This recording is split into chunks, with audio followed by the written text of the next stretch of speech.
बच्चों, आज मैं एक्सरसाइज 3.2 का क्वेश्चन नंबर 13 आपको सॉल्व करके दिखाऊंगा। और ये प्रश्न बहुत ही ज़्यादा महत्वपूर्ण है। आप देखिए स्क्रीन पर, क्योंकि ये प्रश्न कई बार बोर्ड परीक्षा में पूछा जा चुका है और आप इस प्रश्न का अच्छे से अभ्यास करें। तो शुरू करते हैं। इस प्रश्न को कैसे हल किया जाएगा, ये प्रश्न दिया गया है आपकी स्क्रीन पर, आप देख सकते हैं। Question number 13 exercise 3.2। यदि f(x) का मान दिया गया है किसी अवयव के रूप में इस तरह से, साइन और कॉस की अवयव इसमें दिए गए हैं, तो हमको सिद्ध करना है f(x) × f(y) बराबर के f(x + y) ये होना चाहिए। तो देखते हैं ये कैसे सॉल्व होगा बच्चों। तो आप लोग ध्यान दीजिए और ज़रा अच्छे से समझिए। तो सबसे पहले इसके लिए यहाँ पे आप लोग देख सकते हैं कि हमको f(x) का मान दिया गया है, और जबकि जो हमें सिद्ध करना है उसके LHS में लेफ़्ट हैंड साइड में f(y) भी दिया है, और जबकि इस सवाल में f(x) के अलावा कुछ अपने पास नहीं है, सिर्फ अपने पास f(x) ही दिया गया है। तो हम लोग क्या करेंगे सिचुएशन में, f(y) बनाने के लिए x बराबर y हम लोग मान लेंगे। तो ये सवाल ऐसे होगा, माना x बराबर y। तो फिर क्या होगा बच्चों, जहाँ पे f(x) दिख रहा था जो दिया गया था, वो हो जाएगा, वो f(y) हो जाएगा। और इस f(y) होने के साथ ही अवयव में जहाँ जहाँ अवयव में जैसे कि ये cos x है, sin x है, sin x है, cos x है, जहाँ जहाँ x था वहाँ y ही हो जाएगा। तो बच्चों, जो भी ये मान है वो आपके चेंज हो जाएंगे अंदर अवयव में। तो ये इस तरह से बन जाएगा, f(x) था तो cos x था। अगर हम लोगों ने x बराबर y मान लिया तो ये f(y) हो जाएगा फंक्शन। यहाँ से आप लोग देख सकते हैं। तो अंदर ये cos x की जगह ये हो जाएगा cos y, ये sin x की जगह हो जाएगा sin y। जीरो वैसा ही रहेगा, माइनस के हो जाएगा, ये sin x की जगह ये हो जाएगा sin y। ये cos x की जगह हो जाएगा cos y। सारी वैल्यू x वाली y में बदल जाएंगे बच्चों। और यहाँ पे हम लोग देखेंगे 0 0 1। ये जो एक अवयव बन गया है वो f(y) का मान आ गया है। अब हम लोग यहाँ पे देखेंगे, ये दायां और बाएं पक्ष को हम लोगों को सिद्ध करना था, तो हम लोग LHS लेंगे। तो यहाँ पे सबसे पहले लिखेंगे लेफ्ट हैंड साइड, और यहाँ पे जो भी दिया गया है उसको हम लोग लिखेंगे। ये दिया गया है f(x) × f(y). अब आप लोग देख रहे हैं हम लोगों के पास दोनों वैल्यू आ गई हैं जो हम लोगों को प्रयोग करनी है सवाल में। f(x) दी गई थी और x बराबर y मान के हम लोगों ने f(y) निकाल ली है। तो f(x) और f(y) का हम लोग बिल्कुल आसानी से अब मल्टीप्लाई कर पाएंगे, अभिगुणन कर पाएंगे। तो सबसे पहले हम लोगों को वही लिखना होगा, f(x) का मान अवयव रूप में। तो एक अवयव हम लोग बनाएंगे, f(x) का मान ये दिया गया था, तो ये इस तरह से है cos x sin x 0, ये है माइनस के sin x cos x 0 0 0 1, और इंटू के अब हम लोग f(x) का मान लिख लिया है। अब हम लोग इंटू f(y) का मान लिखेंगे, जो अभी हम लोगों ने बनाया है, तो वो भी लिख लेते हैं। आप लोग देखिए cos y, ये हो गया sin y 0, माइनस का हो जाएगा ये sin y, ये हो जाएगा बच्चों cos y, और ये हो जाएगा 0, और ये हो जाएगा 0 0 1। ये दो अवयव आ गए हैं। अब हम लोगों को क्या करना है इस सवाल में, हम लोगों को इन दोनों अवयवों का अवयव गुणन करना है। तो सिस्टम वही रहेगा बच्चों, जो आप लोगों को पता है कि लेफ़्ट वाले अवयव की हम लोग लेते हैं पंक्ति, और राइट वाले अवयव का लेंगे स्तंभ। और पहले अवयव का पहले में गुणा होगा, दूसरे वाले अवयव का दूसरे में गुणा होगा, तीसरे वाले का तीसरे में गुणा होगा। देखते कैसे होगा।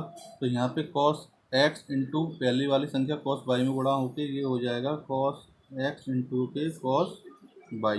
एक गुणा के बाद बच्चों आता है प्लस का चिन्ह, किंतु यहाँ पे देख रहे हैं आप लोग ये माइनस पहले से ही है sin x, इसलिए ये हो जाएगा माइनस के sin x, और यहाँ से हो जाएगा इंटू sin y।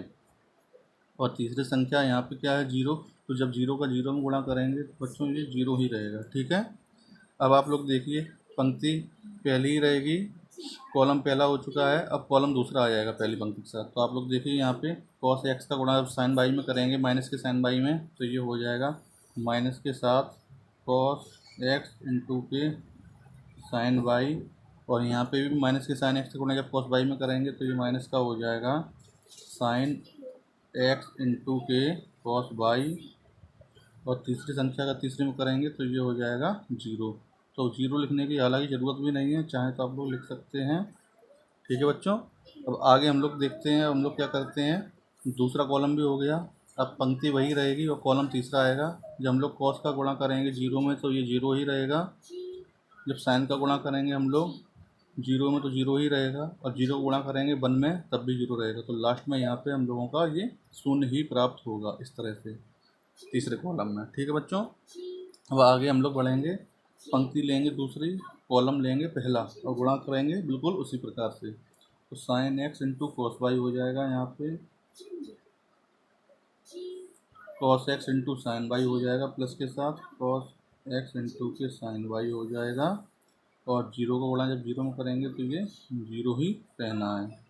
ठीक है बच्चों, अब हम लोग दूसरे कॉलम का गुणा करेंगे दूसरी पंक्ति में, तो साइन एक्स इंटू के साइन वाई पर ये माइनस के साथ आएगा, माइनस के साइन एक्स इंटू के साइन बाई, दूसरी वाली अवयव का दूसरे वाले अवयव में गुणा करेंगे तो ये प्लस के साथ बच्चों हो जाएगा। आप देखिए कॉस एक्स इंटू के कॉस बाई, और जब तीसरी का गुणा तीसरे में करेंगे यानी जीरो का जीरो में तो ये प्लस के जीरो ही आएंगे। और लास्ट में आप लोग देख सकते हैं बिल्कुल आसानी से, जब पंक्ति दूसरी और तीसरा कॉलम पकड़ेंगे तो साइन का जीरो में किया जीरो होना ही है, कॉस का जीरो में करेंगे तो जीरो होना ही है, और जीरो का वन में करेंगे तब भी यहाँ पे तीसरे कॉलम में जीरो ही आएगा। अब हम लोग क्या करेंगे बच्चों, तीसरी पंक्ति लेंगे और उसी प्रकार से पहले कॉलम में, दूसरे कॉलम में और तीसरे कॉलम में गुणा करेंगे। जब जीरो को गुणा किया हम लोगों ने यहाँ तो जीरो आया, फिर जीरो को किया तो ये भी जीरो हुआ, और वन का जीरो में किया जीरो, तो कुल मिला के ये पहले कॉलम का मान यहाँ पे जीरो ही आना है। ठीक है, आगे बढ़ते हैं, पंक्ति तीसरी होगी और स्तंभ होगा दूसरा। जीरो को गुणा जब साइन में करेंगे तो जीरो ही बनेगा, फिर देखिए आप लोग जीरो को गुणा जब कॉस में करेंगे तब भी जीरो ही बनेगा, और वन का गुणा जीरो में करेंगे तब भी ये यहाँ पे दूसरे कॉलम में जीरो ही आएगा।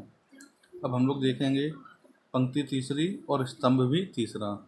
फिर देखिए पहली संख्या पहले जीरो का जीरो बना गुणा करके, दूसरे अवयव का दूसरे में किया तब भी जीरो, किंतु यहाँ पर आप लोग देखिए ध्यान से, तीसरी संख्या और यहाँ पे कॉलम की तीसरी संख्या वन और वन है, तो जब एक का गुणा एक में करेंगे तो ये एक ही आएगा। ओके, अब आगे बढ़ेंगे, हम लोग क्या करेंगे, यहाँ पे एक त्रिकोणमिति का फॉर्मूला तैयार हो चुका है अवयव के अंदर।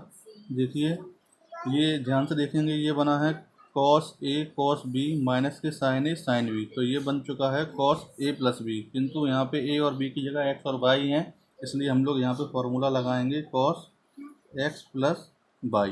ठीक है, आगे बढ़ेंगे, यहाँ देखेंगे आप लोग देख सकते हैं sign A cos A sine B का रूप बन चुका है, तो हम लोग यहाँ पे फॉर्मूला लगाएंगे तो ये बन गया है आपका साइन ए प्लस बी का मतलब एक्स प्लस वाई, क्योंकि यहाँ एक्स और वाई में राशियाँ दी गई हैं, ये जीरो रहना ही है।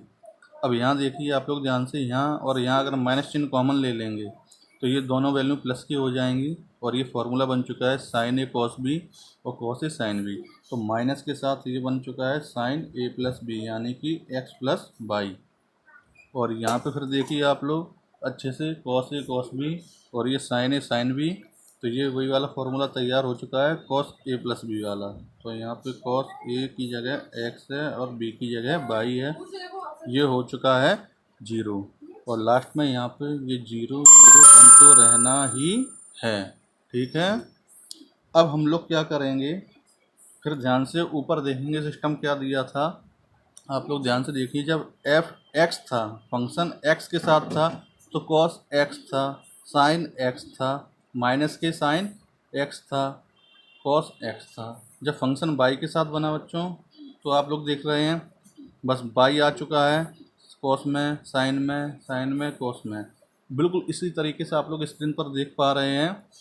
यहाँ पे कॉस तो वही है जैसे यहाँ पे था कॉस, यहाँ पे था साइन वही है बिल्कुल जैसे यहाँ था, और माइनस का चिन्ह भी बिल्कुल सेम टू सेम है जो एफ एक्स वाले फंक्शन में दिया था, एफ वाई वाले में दिया था, किंतु यहाँ पे कॉस के साथ एक्स प्लस वाई, साइन के भी साथ X plus Y, minus sine के साथ भी एक्स प्लस वाई, और ये एक्स प्लस वाई। इस पूरे फंक्शन को अगर हम लोग लिखना चाहें इस हिसाब से, ये चीज़ आप लोग ध्यान दीजिए स्टार्टिंग में, तो ये पूरा फंक्शन आपका बन चुका है एफ एक्स प्लस वाई।